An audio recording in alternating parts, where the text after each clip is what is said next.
औज़ुबिल्लाहि बिस्मिल्लाहिर्रहमानिर्रहीम। जिसमें असद अहमद और हम डिस्कस कर रहे हैं जनाब आज का एक नया subject business law and taxation. ठीक है, तो सब्जेक्ट मैंने पूरा शायद सही से नहीं लिख पाया मैं। Business law and taxation. ठीक है जनाब। अगेन मैं आप लोगों को पता होगा कि मैं सिंध यूनिवर्सिटी के बीबीए के डिपार्टमेंट्स के स्टूडेंट्स को ट्यूशन देता हूँ। और उसमें मैंने डिफरेंट सब्जेक्ट्स पढ़ाए हैं, जिसमें माइक्रो इकोनॉमिक्स शामिल है, जिसमें FR1 शामिल है। और अब जो मैं पढ़ाने जा रहा हूँ आज के इस लेक्चर के अंदर वो है बिजनेस लॉ एंड टैक्सेशन। आपके थर्ड सेमेस्टर का शायद ये सब्जेक्ट है और यूनिवर्सिटी ऑफ सिंध का सब्जेक्ट है, डिपार्टमेंट बीबीए है। लेकिन ये नहीं है कि बीबीए के अलावा और कोई बच्चा इससे बेनिफिट नहीं ले सकता, ऐसा तकरीबन सब बच्चे बेनिफिट ले सकते हैं जो जो बिजनेस लॉ सब्जेक्ट पढ़ते हैं, क्योंकि जाहिर सी बात है टॉपिक्स या अंडरस्टैंडिंग सेम होती है। और ये लेक्चर 1 है, डेमो लेक्चर मैंने इसलिए रखा है क्योंकि पब्लिकली जो है वो इसको शेयर करूंगा ताकि सब लोग इसको एज ए डेमो भी देख सकें। अब इस लेक्चर के अंदर सर आप कौन कौन से टॉपिक डिस्कस करेंगे, ठीक है, क्योंकि यहाँ पर मैं अंडरस्टैंडिंग दूंगा सबसे पहले कि लॉ क्या होता है। उसके बाद मेरा जो टॉपिक होगा वो होगा सिविल लॉ और क्रिमिनल लॉ। ठीक है, यहाँ पर आज के लेक्चर को मैं रखूंगा सिविल लॉ और क्रिमिनल लॉ तक के डिस्कशन तक। 3 एग्जाम्पल्स है मेरे पास जिनमें हम क्रिमिनल लॉ के कुछ एग्जाम्पल्स पढ़ेंगे, सिविल लॉ की कुछ एग्जाम्पल पढ़ेंगे और फिर एक ऐसी एग्जाम्पल पढ़ेंगे जहां से मैं आपको ये आइडेंटिफाई करवाऊंगा कि क्या एक ही वक्त में सिविल लॉ और क्रिमिनल लॉ दोनों एक्टिव हो सकते हैं। मतलब एक ऐसा एक्ट किया गया है या कोई ऐसा एक्ट हुआ है किसी पर्सन से, क्या उसको सिर्फ सिविल लॉ में कंसीडर किया जाएगा, सिर्फ क्रिमिनल लॉ में कंसीडर किया जाएगा, या उसको दोनों में कंसीडर किया जा सकता है। ये भी आज के डिस्कशन के अंदर एक एग्जाम्पल है मेरे पास, तो उससे हम इस चीज को अंडरस्टैंड करने की कोशिश करेंगे। सब्जेक्ट को स्टार्ट करूंगा मैं, और सब्जेक्ट को स्टार्ट करने के बाद जो है वो बताऊंगा कि सेशन में हम क्या क्या करने वाले हैं, क्योंकि अगर कोई बच्चा एक्स्ट्रा डिस्कशन के तौर पे उसको अवॉइड करना चाहे तो अवॉइड कर सकता है।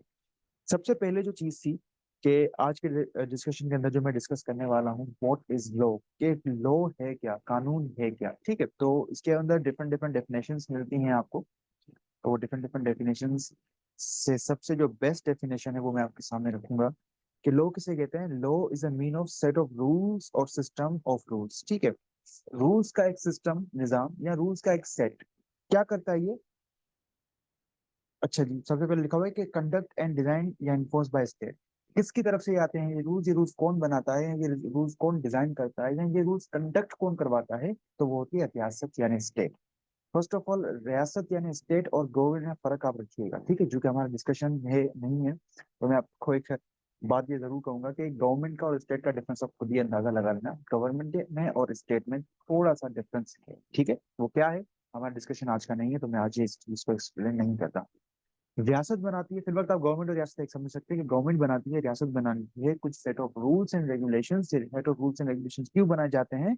To control and regulate the conduct of people, के लोगों को जो है वो कंट्रोल किया जा सके, या उनके जो कंडक्ट है, उनके जो एक्शन है, उसको रेगुलेट किया जा सके। तो ये है लॉ की असल मीनिंग। मतलब ये कुछ उसूल होंगे, कुछ रूल्स होंगे, कुछ रेगुलेशंस होंगी।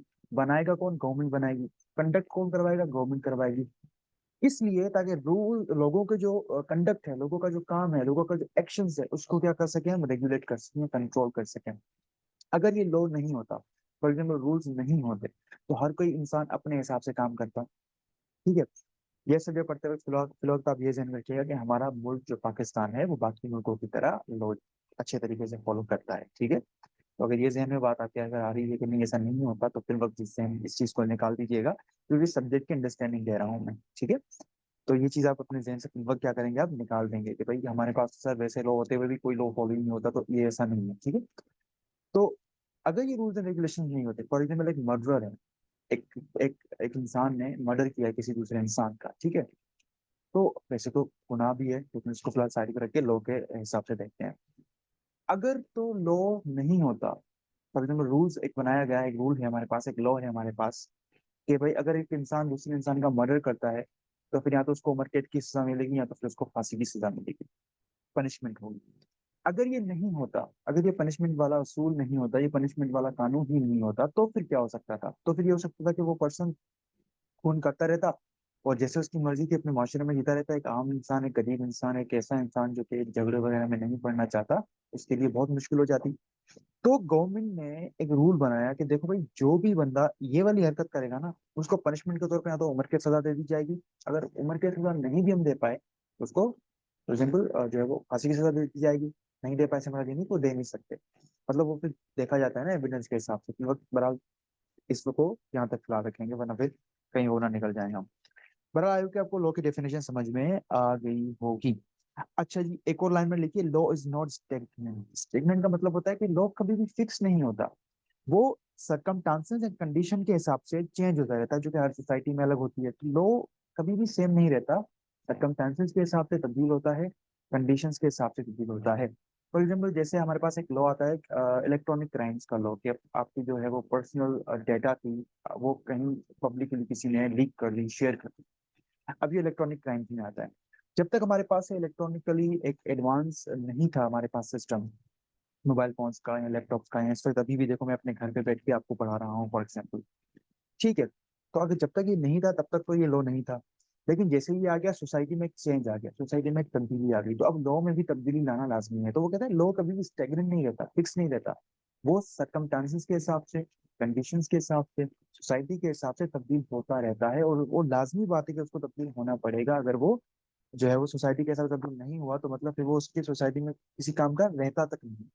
Fine. Laws are also change as per the requirement of society. Requirement of society के हिसाब से लॉ को तब्दील होना पड़ता है। लॉ कभी भी सेम नहीं रहता। अगर अमेरिका का लॉ है और अगर पाकिस्तान का लॉ है, भले बहुत सारी चीजें सिमिलर क्यों ना हो, क्योंकि जाहिर सी बात है हमारे पास बहुत सारी चीजें जो ब्रिटिश एक्ट है वहीं से ही दी गई हैं। लेकिन अगर बहुत सारी चीजें भले सेम ना हो, कुछ कुछ चीजें ही भले जो है वो मतलब नए करने की कोशिश कर रहा हूँ कि वहां पे बहुत सारी चीजें भले सेम हो सकती है, लेकिन कुछ चीजें तब्दील भी हो सकती हैं। कुछ लोग हमारी सोसाइटी के हिसाब से बनाए गए हैं, कुछ लोग उनकी सोसाइटी के हिसाब से बनाए गए। उनकी सोसाइटी के रूल्स हमारी सोसाइटी में 100% एप्लीकेबल नहीं हो पाते, और हमारी सोसाइटी के रूल्स उनकी सोसाइटी में 100% एप्लीकेबल नहीं हो पाते। तो कहने का सिंपल सा मकसद ये है कि लॉ सोसाइटी के हिसाब से तब्दील होता रहता है। अच्छा, द वर्ड लॉ में have different meaning in different situation. Law का मतलब डिफरेंट होता है डिफरेंट डिफरेंट सिचुएशंस के अंदर। जब जब इस सब्जेक्ट को आप आगे आगे पढ़ते जाएंगे तो आपको पता चलता जाएगा। कहता है कि ऑफन जो है वो इसको एडजेक्टिव के तौर पे भी जो है वो देखा जाता है। फॉर एग्जाम्पल अगर एक सिविल लॉ है, क्रिमिनल लॉ है, या बिजनेस लॉ है, तो इसकी आपको एग्जांपल्स वो देता है। वो कहता है कि लॉ डिफरेंट मीनिंग सिचुएशन के अंदर डिफरेंट मीनिंग ले सकता है, often preceded by an adjective to give it clear meaning. एक क्लियर मीनिंग देने के लिए उसको एक एडजेक्टिव दिया जाए। सिविल लॉ मतलब ये सिविल मैटर्स को डील करेगा, क्रिमिनल लॉ मतलब ये क्रिमिनल मैटर्स को डील करेगा, बिजनेस लॉ मतलब बिजनेस के मैटर्स को डील करेगा।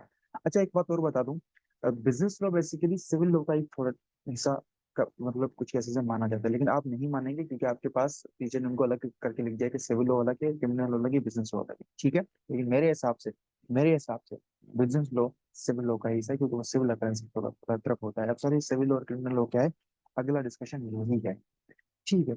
अब ये पढ़ाने के बाद मेरा एक छोटा सा फर्ज बनता है आप लोगों के ऊपर कि सर हमें आप ये बताएं कि हम ये लॉ पढ़ क्यों रहे हैं। सर हम तो बिजनेस के स्टूडेंट है ना, हम तो बिजनेस के स्टूडेंट्स हैं, हमें लॉ क्यों पढ़ाया जाता है? क्या हमें वकील बनने के लिए बनाया जाता है? या हम जब कोई कंपनी में जाएंगे तो क्या हम वहाँ पर कंपनी के लीगल रिक्वायरमेंट्स का काम भी करेंगे? तो जवाब है नहीं। आपको ये लॉ पढ़ाने का मकसद ये हरगिज नहीं है कि आपको एक्सपर्ट बनाया जाए कि आप कानून जानते हैं। आपको एक्सपर्ट बनाना हमारा मकसद नहीं होता। ये लॉ इसलिए आपको पढ़ाया जाता है ताकि मुस्तकबिल में आपकी कंपनी के या जिस कंपनी में आप काम करते हैं उसके डिस्प्यूट्स हो जाते हैं। डिस्प्यूट्स इन द सेंस के मतलब कुछ ऐसी चीजें आ जाती हैं जिसमें आपको लॉयर हायर करना पड़ता है। तो वहां पर जब आप लॉयर के साथ डिस्कस करेंगे तो आपको थोड़ी बहुत नॉलेज होनी चाहिए लॉ की, थोड़ी बहुत नॉलेज कह रहा हूँ मैं, ठीक है। आपको एक्सपर्ट बनाना काम नहीं है, आपको बस हल्की सी नॉलेज देना काम है कि आपको भी पता होना चाहिए कि एक सब्जेक्ट है बिजनेस लॉ के नाम से, उसमें मैंने पढ़ा था कॉन्ट्रैक्ट डेट। आप वकील साहब आप क्या बातें करते हो, थोड़ा बहुत लॉ तो मैं भी जानता हूँ, ये चीज ऐसी, ये चीज वैसी थी वहां पर लिखी हुई। तो आप थोड़ा सा उनके साथ अंडरस्टैंडिंग केसेस की सिचुएशन को समझने के लिए थोड़ा सा अंडरस्टैंडिंग आपके पास होनी चाहिए। तो इसलिए आपको पढ़ाया जाता है लॉ, अदरवाइज आपको एक्सपर्ट बनाना काम नहीं है। वो ये चीज कोर्ट में केसेस वगैरह लड़ना ये एक्सपर्ट बंदों के ही काम होते हैं, फिर वक्त आपके काम नहीं होते। थोड़ा सा नीचे आते हैं। अब मैं स्टार्ट कर रहा हूँ दूसरा डिस्कशन, जो कि सबसे इंपॉर्टेंट डिस्कशन है, civil law versus criminal law. कि सिविल लॉ क्या है और क्रिमिनल लॉ क्या है। स्टार्ट करते हैं जनाब। सिविल लॉ सबसे पहले तो डेफिनेशन ही लिखी हुई है और एक्सप्लेनेशन लिखी हुई है। क्या कहता है? Civil law sets out rights and duties of a person between themselves. Civil law के अंदर राइट्स और ड्यूटीज होती हैं पर्संस की, देमसेल्व्स, बिटवीन देमसेल्व्स, अपने मतलब जो है वो इर्द गिर्द। The person whose rights have been affected can claim remedy from the wrong doer. आपने किसी एक बंदे के साथ, मिस्टर ए के साथ एक कॉन्ट्रैक्ट किया, उस कॉन्ट्रैक्ट में आपको उसको देने थे पैसे, उसने आपको देने थी मोबाइल फोन। हुआ ये जनाब यारी कि आपने तो पैसे दे दिए लेकिन आपको मोबाइल फोन नहीं दिया गया। अब इसको हम क्या करेंगे? इसको हम ये कहेंगे कि सर, मैंने तो अपनी तरफ से अपनी कंसिडरेशन दे दी, मुझे पैसे देने थे, मैंने दे दिए। उसने मुझे मोबाइल नहीं दिया, उसने रॉन्ग डूइंग की, उसने ये एक्ट गलत किया। अब देखो, ये राइट्स एंड ड्यूटीज किसके हैं? ये आपने खुद में आपस में तय किए हुए हैं, पर्सन टू पर्सन है। एक ने एक काम किया, दूसरे ने नहीं किया, दूसरे वाले को नुकसान हो गया। अब वो क्या कर सकता है? क्लेम कर सकता है रेमेडी। रेमेडी का मतलब होता है कि भाई मुझे आप जो है वो जो मतलब क्या कहते हैं, नुकसान भर के दे दो। ठीक है, तो वो कर सकता है। कहता है वॉयलेशन ऑफ सिविल लॉ, जब भी सिविल लॉ की वॉयलेशन होगी, मतलब पर्सन के एक राइट से आपने वो राइट नहीं दी उसको, तो उसको टॉर्ट कहा जाता है। ये एमसीक्यूज में टेस्ट हो जाता है, या कभी कभी इसकी डेफिनेशन भी पूछ सकता है। टॉर्ट किसे कहते हैं? एक रॉन्ग डूइंग को, एक गलत चीज हुई है, ठीक है, गलत चीज हुई है, क्राइम नहीं हुआ, it is not crime. Tort wrong doing को कहते हैं, क्राइम को नहीं कहते। सर, क्राइम में और रॉन्ग डूइंग में फर्क होता है। क्राइम तो एक अलग चीज ही है, वो जो क्रिमिनल लॉ में जाएंगे वहां पर बताऊंगा। जब भी पर्सन का राइट जो है किसी दूसरे पर्सन की तरफ था और वो वायलेट हुआ है या उसकी रॉन्ग डूइंग की गई है, उसको हम टोर्ट कहते हैं। ठीक है, अब इस तरफ मैं आता हूँ, क्रिमिनल लॉ समझाता हूँ। यहाँ से आपको और फर्दर फर्क पता चल सकता है। कहता है criminal law is concern with the conduct of that considered so undesirable that state punishes a person who transgress. एक ऐसा मिसकंडक्ट कर दिया उसने जो रियासत को लगता है कि ये सब लोगों के लिए नुकसान का है। ठीक है, जैसे एक मेरा और आपका एक कॉन्ट्रैक्ट हुआ, मोबाइल फोन आपने मुझसे लेनी थी, आप और पैसे आपको मुझे देने थे। आपने मुझे पैसे दे दिए, मैंने आपको मोबाइल फोन नहीं दी। ये पर्सन टू पर्सन राइट्स है। इसके ना करने से सिर्फ एक बंदे का नुकसान हो रहा है। लेकिन अगर ऐसा हो कि मैंने गन निकाली है और मैं गन पूरे जो है वो गलियों में फायर करता हुआ जा रहा हूँ, अब ये एक ऐसा एक्ट है मेरा जिसमें एक बंदे को नुकसान नहीं हो रहा, बल्कि पूरी सोसाइटी को मुझसे खतरा बन सकता है, डर का खतरा बन सकता है। हो सकता है मैं कुछ ऐसे काम और करवाने की कोशिश कर रहा हूँ या वो बताने की कोशिश कर रहा हूँ तो मैं बहुत वो चीज नहीं, you know what I am trying to say. तो इस चीज के लिए अपना स्टेट को ये लगता है, अपनी रियासत को ये लगता है कि यार इस बंदे को पनिश करना चाहिए, क्योंकि ये वो एक्ट है जो सिर्फ एक बंदे को नहीं वायलेट कर रहा है, ये तकरीबन सोसाइटी मुल्क के लिए हानिकारक बन रहा है।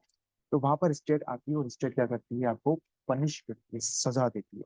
देखो, सिविल लॉ में मैंने एक वर्ड इस्तेमाल किया था रेमेडी का, ये देखो, यहाँ पर मैंने वर्ड पनिश इस्तेमाल नहीं किया। यहाँ पर मैं वर्ड कौन सा इस्तेमाल कर रहा हूँ? पनिश का। तो ये एक सबसे बड़ा फर्क होता है जो अमूमन तकरीबन किसी को भी नहीं पता था कि सिविल लॉ में रॉन्ग डूइंग होती है, टॉर्ट होता है। ठीक है, मतलब एक गलत काम हुआ है, नहीं होना चाहिए था। ज्यादा सीवियर केस नहीं, सिर्फ उस पार्टी तक का नुकसान है, उसको रेमेडी दी जाए, बात खत्म। क्रिमिनल लॉ में आपको पनिश किया जाता है, क्रिमिनल एक्टिविटी हुई है, बहुत बड़ी साजिश हुई है, ठीक है, इसमें स्टेट इन्वॉल्व होती है और वो पनिश करती है। तो ये चीज ध्यान में रखिएगा। अब चीज जनाब, एक और चीज यहाँ पर देखते हैं। कहता है लीगल एक्शन में भी ब्रॉड बाय स्टेट, स्टेट भी लीगल एक्शन ले सकती है क्रिमिनल लॉ का, against individual who accused, accused जिसको अक्यूज किया गया है, and being breach in the end being breach of the criminal law, जिसने क्रिमिनल लॉ की ब्रीच की है, क्रिमिनल लॉ को तोड़ा है। क्रिमिनल लॉ मतलब एक लॉ बनाया गया था क्रिमिनल लॉ कि भाई ये रूल्स हैं, ये नहीं करने, उसने वो तोड़ के, क्रिमिनल लॉ को तोड़ के वो काम किए हैं। It is responsibility of state and not private individual, ये रिस्पॉन्सिबिलिटी किसकी है? स्टेट की है, किसी इंडिविजुअल की रिस्पॉन्सिबिलिटी नहीं है। To bring this legal action in criminal trials, कि उसको क्रिमिनल ट्रायल में लाया जाए, क्रिमिनल कोर्ट में लाया जाए। अब मेरी बात को ध्यान में रखना, आपके पास सिविल लॉ तब एक्शन में आता है जब आपको जिस बंदे को पैसे देने थे, जिस बंदे को आपकी वजह से नुकसान हुआ है, वो आपको कोर्ट में घसीट के लेके आता है। अगर आपने अपने डिस्प्यूट्स बाहरी सेटल कर दिए तो वैलिड है, कोई इसमें मसला नहीं होता। क्रिमिनल लॉ एक ऐसा एक्ट होता है जिसमें गवर्नमेंट इन्वॉल्व होती है। अगला बंदा आपके ऊपर केस करे या ना करे, गवर्नमेंट खुद आपके ऊपर केस करने आ जाती है। अब अगर आप लोगों में से किसी के रिश्तेदार कुछ पुलिस वाले, पुलिस वगैरह में हों, तो आपको वहां से एक चीज जहन में होती है कि जब भी पुलिस वाले किसी चोर को पकड़ते हैं, चोर इन द सेंस या किसी चलो मर्डर को पकड़ते हैं, तो जब उसके ऊपर कोर्ट केस चलता है ना, यहाँ वो जब वो केस चल रहा था, जैसे फॉर एग्जाम्पल किसी को नशावर चीजों को बेचते हुए पकड़ा गया, उसके ऊपर जो क्रिमिनल ट्रायल लेकर जाते हैं, जिस क्रिमिनल कोर्ट में उसको लेके जाते हैं, तो उसमें जो आपके पास केस करने वाला बंदा है ना, वो गवर्नमेंट होती है, वो रियासत होती है। पुलिस वाले होते हैं गवाह, यहाँ भाई ये चीज पकड़ी, वो चीज की, वो चीज की, वो चीज की। सरकारी गवर्नमेंट होता है जो कि सरकार की तरफ से केस करता है। और फिर अगर वो बंदा जिसको पकड़ा गया है वो भी अपना केस लड़वाना चाहते हैं, वो प्राइवेट वकील कर लेता है। बहरहाल ये बहुत जल्दी बात है, आपको सिर्फ इतना ध्यान में रखना है कि यहाँ पर स्टेट घुस सकती है आपके ऊपर केस रियासत कर सकती है, गवर्नमेंट कर सकती है, ये बात आपने समझ रखी है। थोड़ा सा और हम डिस्कशन को आगे लेके जाते हैं। क्या कहता है देखो, ये कहता है कि सिविल केस के अंदर, फॉर जब भी आपको कोई भी केस मिलेगा ना, फॉर एग्जाम्पल केस हुआ है दो बंदों के बीच में, मिस्टर ए के बीच में और मिस्टर बी के बीच में, ठीक है, फॉर एग्जाम्पल ये मिस्टर ए थे और ये मिस्टर बी थे। अब मिस्टर ए ने मिस्टर बी से लेनी थी मोबाइल फोन और उसको देने थे पैसे, ठीक है। अच्छा जी, इसको मोबाइल फोन देनी थी और इसको पैसे देने थे, पैसे मिल गए, मोबाइल फोन नहीं मिला। अब बी जाकर किसको केस करेगा, किसके ऊपर, ए के ऊपर, कि भाई मैंने इसको पैसे दे दिए, मुझे इसने मोबाइल फोन नहीं दिया। तो जब ये चीज ऐसे होगी तो आपको यहाँ पर कोर्ट जब केस चलाएगी तो बोलेगी ए वर्सेस बी, कि इन दोनों के दरमियान केस हो रहा है, ठीक है। तो अगर आप गौर से देखें तो जब भी आपको आइडेंटिफाई करना होता है किसी भी केस, तो आपको ऐसे आइडेंटिफाई करना होता है। देखो तनवीर वर्सेस खत्री, ये दो बंदे थे जिनके ऊपर फॉर एग्जाम्पल केस आपस में, इनके ऊपर कोर्ट में मामला चला है।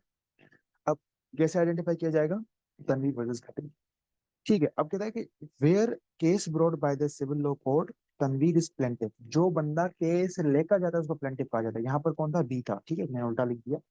यहाँ पर किसको मोबाइल नहीं मिली थी, बी को, तो केस किसने किया था, बी ने, तो बी वर्सेस ए में कर सकता हूँ। इसको कहा जाएगा प्लेंटिफ, जो कोर्ट में केस लेकर जाता है, ठीक है।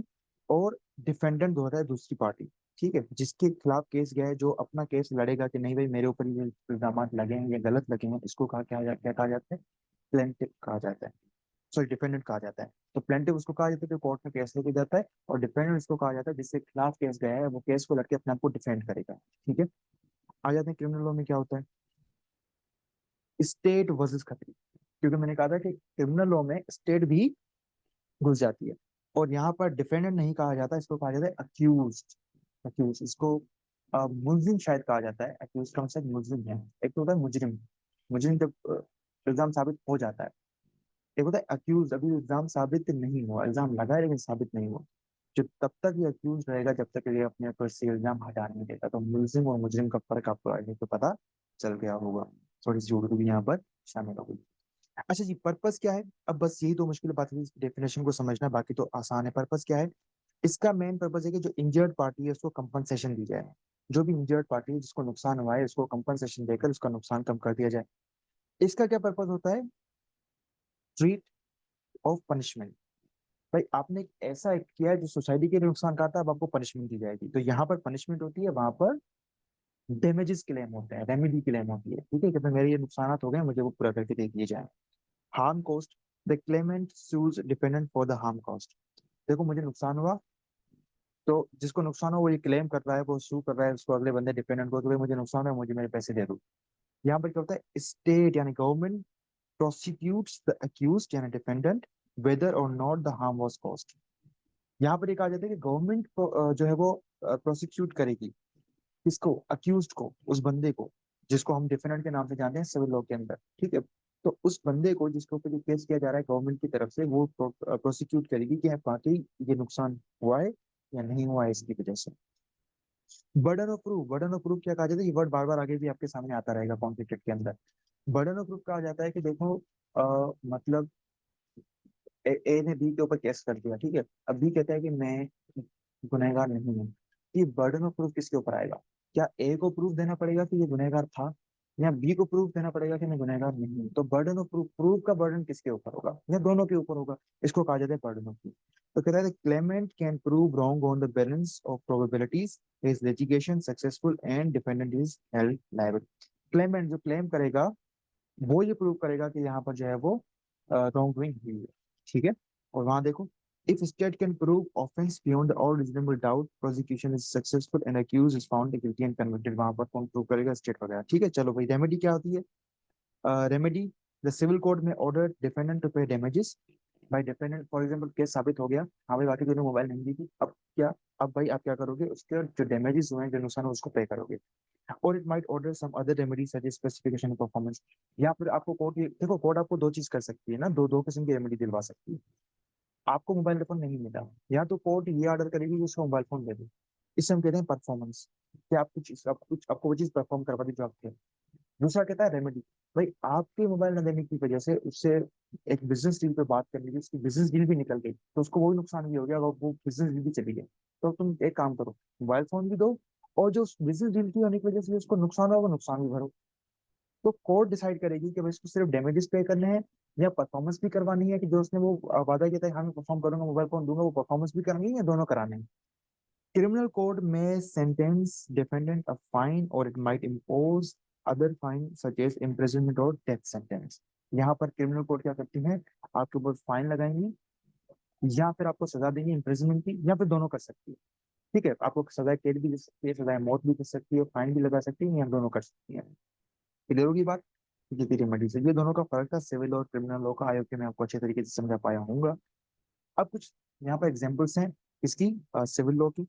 सिविल लॉ की पहली एग्जांपल है प्रॉपर्टी डिस्प्यूट्स, जो आपकी प्रॉपर्टीज के ऊपर मसले मसाइल होते हैं। फॉर एग्जांपल, एक बंदे ने दूसरे बंदे को प्रॉपर्टी ट्रांसफर कर दी। अब ये जो प्रॉपर्टी ट्रांसफर कर दी है, इसके ऊपर उन दोनों का झगड़ा हो गया, तो ये पूरी स्टेट के लिए खतरा नहीं है, सिर्फ दो बंदों के आपस में राइट्स एंड ऑब्लिगेशन है, वो अपने आपस में सेटल करके जा सकते हैं। इसके लिए कानून कहलाता है प्रॉपर्टीज एक्ट। ठीक है। फिर work related dispute, employment laws के लिए आया है हमारे पास।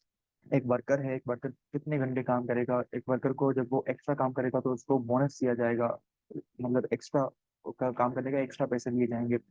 एक वर्कर है, उसको कम से कम इतनी सैलरी दी जाएगी, तो ये एम्प्लॉयमेंट लॉ में आ जाता है। ठीक है। वर्कर जो है वो ऐसी चीजें नहीं करेगा जो कंपनी के लिए नुकसानदार हो। उसके बाद है एक्यूजिशन ऑफ नेग्लिजेंस बिहेवियर, उसके लिए ये वाला कानून है। कॉपीराइट डिस्प्यूट्स है। Claim of defamation of character है। वो कहते हैं ना कि आपने मेरे करेक्टर के ऊपर कीचड़ उछाला, मैं आपको पोस्ट में जो कोर्ट में लेके जाऊंगा, तो ये आपको कहलाता है टोट।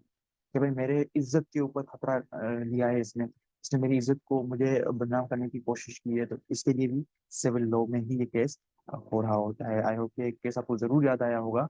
हमारे एक आर्टिस्ट हैं, एक सिंगर थे, बल्कि दोनों सिंगर आर्टिस्ट थे, और एक आर्टिस्ट ने उनके ऊपर एक केस किया था, फिर दूसरे आर्टिस्ट ने उनके ऊपर इज्जत यानी बदनाम करने का केस कर दिया था, तो ये वो वाला केस है। ठीक है। ज्यादा खुलते नहीं है इसके बारे में, अगर आएगा मुस्तकबिल में तो खुल जाएंगे।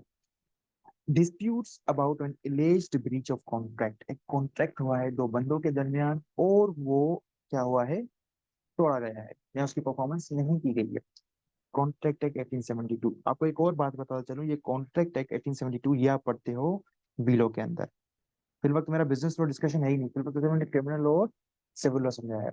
तो इसीलिए मैं कह रहा था कि मैं बिजनेस लॉ को सिविल लॉ का पार्ट मानता हूँ, क्योंकि देखो सिविल लॉ की एग्जाम्पल्स में कॉन्ट्रैक्ट एक्ट है, और कॉन्ट्रैक्ट एक्ट बिजनेस लॉ है। कॉन्ट्रैक्ट इसके दरमियान होता है, दो बंदों के दरमियान होता है, बिजनेस के अंदर भी हो सकता है वो तो चीजें, तो ये भी बहुत सारी चीजें यहाँ पर लिखी हुई हैं।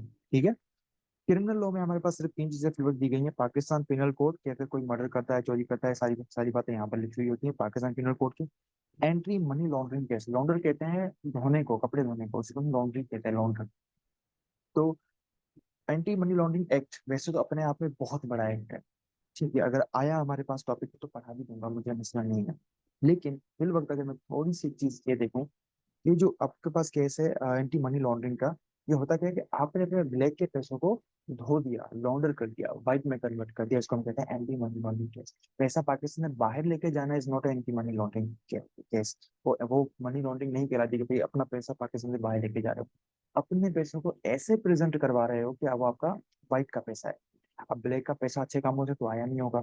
तो ये अगर आप काम करते हो कि अपना ब्लैक का पैसा कमा के और उसको व्हाइट में कन्वर्ट कर पाके आप ये दिखाना चाहते हो कि मैंने कोई जुर्म नहीं किया, मैं तो इज्जतदार बनता हूँ, ये एंटी मनी लॉन्ड्रिंग में आता है। ये क्रिमिनल एक्ट है, ये सिविल एक्ट नहीं है, ये क्रिमिनल एक्ट। उसके बाद इलेक्ट्रॉनिक क्राइम्स, जो वही मैंने बात की कि भाई आपके पर्सनल डेटा को अगर उठा के फॉर एग्जाम्पल पब्लिक क्लिक करता है, तो अ, उसके लिए ये इलेक्ट्रॉनिक क्राइम्स आ चुके हैं। तो भाई ये आपको फॉर एग्जाम्पल बाजू का जब भी आपको एप्लीकेशन स्टार्ट करते हो तो आपसे एक्सेस मांगता है।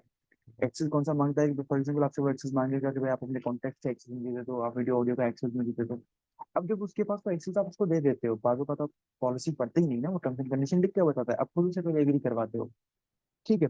तो ये चीज करने के बाद जब वो उसको पब्लिकली अनाउंस करेगा, तो फिर क्या हो सकता है, उसके लिए पंगा हो सकता है। अगर आप केस करेंगे उसके खिलाफ तो वो कोर्ट में आ सकता है।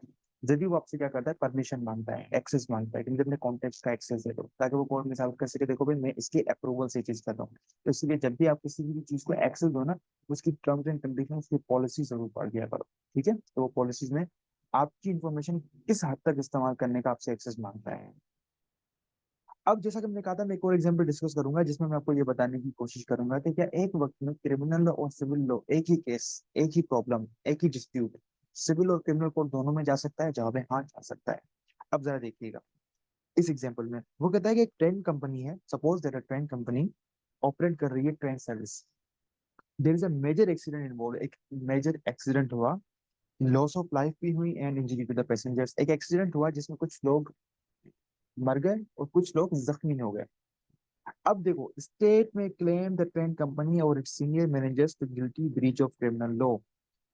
आपके निग्लिजेंस की वजह से, सही से रिपोर्ट न करने की वजह से, सही से ऑब्जर्वेशन ना करने की वजह से, या रेलगाड़ी को सही से ना ऑपरेट करने की वजह से, या सिग्नल सही से न देने की वजह से ये एक्सीडेंट हुआ, ये क्रिमिनल एक्ट है, क्योंकि ये पूरी सोसाइटी के लिए हानिकारक है। तो कोर्ट ने ट्रेन वाली कंपनी को या उनके सीनियर मैनेजर को घसीटा कोर्ट के अंदर कि भाई आपने ये क्रिमिनल ऑफेंस किया है, ये क्रिमिनल ऑफेंस है, आपने क्रिमिनल एक्टिविटी, क्रिमिनल लॉ की वायलेशन की है, तो अब आपको मैं घसीटूंगा। तो क्रिमिनल कोर्ट में कोई केस चला गया। लेकिन उसके बरक्स वही देखिएगा, इंडिविजुअल्स जो इंजर्ड हुए क्रैश के अंदर, या जिन्होंने अपने हैव लॉस्ट रिलेटिव, जिन्होंने अपने वो करीबी रिश्तेदार खो दिए उस एक्सीडेंट के अंदर, वो भी आपके ऊपर केस कर सकते हैं कि उनको कंपनसेशन चाहिए। तो देखो, एक ही केस दो वक्त, दो जगहों पर चला गया। एक ही केस, एक चला गया क्रिमिनल कोर्ट के अंदर, क्रिमिनल कोर्ट में आपको कौन लेकर आ गई? स्टेट लेकर आ गई कि देखो आपके इस एक्ट की वजह से आप ये एक्सीडेंट हुआ, ये पूरी सोसाइटी के लिए नुकसान का था, मैं आपको क्रिमिनल कोर्ट में घसीटूंगा।